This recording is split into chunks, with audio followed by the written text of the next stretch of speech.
Clean up your room. That's a good start. Organize your local landscape.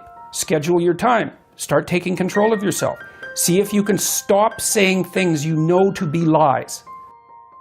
How, as a message to people who are watching this and trying to work their way through, a lot of young people who are trying to navigate this increasingly perilous minefield of divisive politics in today's day and age, how do they know, what are the heuristics they use? What are the signposts they use to understand, am I on the right path?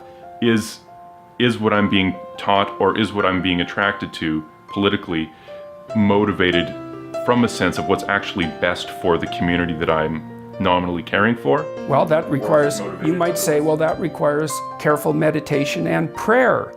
You know, if you wanted to be traditional about it, I would say you have to orient, you have to determine, this is a process of soul searching. What are you oriented towards? And the answer could easily be nothing. Well, this is why I produced the Future Authoring Program. You got to be oriented towards something, because otherwise you're disoriented. You just spin around in circles and then you suffer. And so do people around you. It's not a good solution. Orient yourself towards something. You have to figure out what it is. What will work for you? What goal would justify the suffering of your life? Start trying to piece that together. You're going to get better at it. But it's a personal process. And you should use your education to inform that. So you need a personal place to stand, because otherwise you're going to be handed a place to stand on a plate. And it may be one that makes you a puppet of someone else's goals. So I would say, you know, what are the processes? Well, I think what I've recommended to people is clean up your room. That's a good start. Organize your local landscape. Schedule your time. Start taking control of yourself. See if you can stop saying things you know to be lies. That's not the same as telling the truth.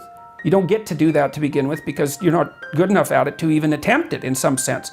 But everyone can stop saying things they know to be falsehoods. They can use their own damn definition of falsehood. Right, but in your definition, importantly, I think, in your definition, falsehood includes the higher level moral truth. Yes, it's living wrong.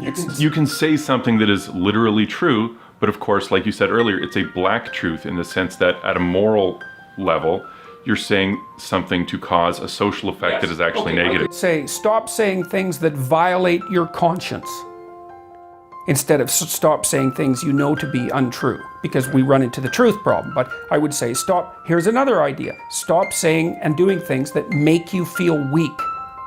Just all you have to do is pay attention to that. Some things you do will make you feel disintegrated. It's a physiological sensation.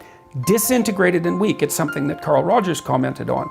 He thought about that as part of, now I can't remember the word. Something like integrity. But that isn't the word he used. But some things improve your integrity and some things disintegrate you. Now, the things that disintegrate you, you often do to impress other people, or because you're taking a shortcut, or you're escaping what you know to be your moral obligation. And your moral obligation stems naturally from your aims. Like once you have aims, you have moral obligations. They come together because the moral obligation is what you need to do in order to obtain the aim. So, and if you don't have an aim, well then you're aimless, so that's not a solution. So along with the aims come the moral obligations. Then when you violate the moral obligations, you'll have a sense of that violation. It's like, well, you have to stop doing that. Or that's something you could do. You don't have to. You don't have to do any of this. But I would say that's where people should start. You start small. It's not small. You think it's small. It's not small. I had a girl come up to me last night at the end of my talk, and this happens all the time. She said, I started cleaning up my room last year and it completely changed my life. She said, your room is an externalization of your mind. And that's right. That's exactly true. To the degree that you're in your room, the room is you. Now, that isn't how people think, but that's okay. It doesn't matter if they think that way. That's how it is. So straighten up what you can straighten up and quit saying things that make you feel weak. And then you'll know what to do next.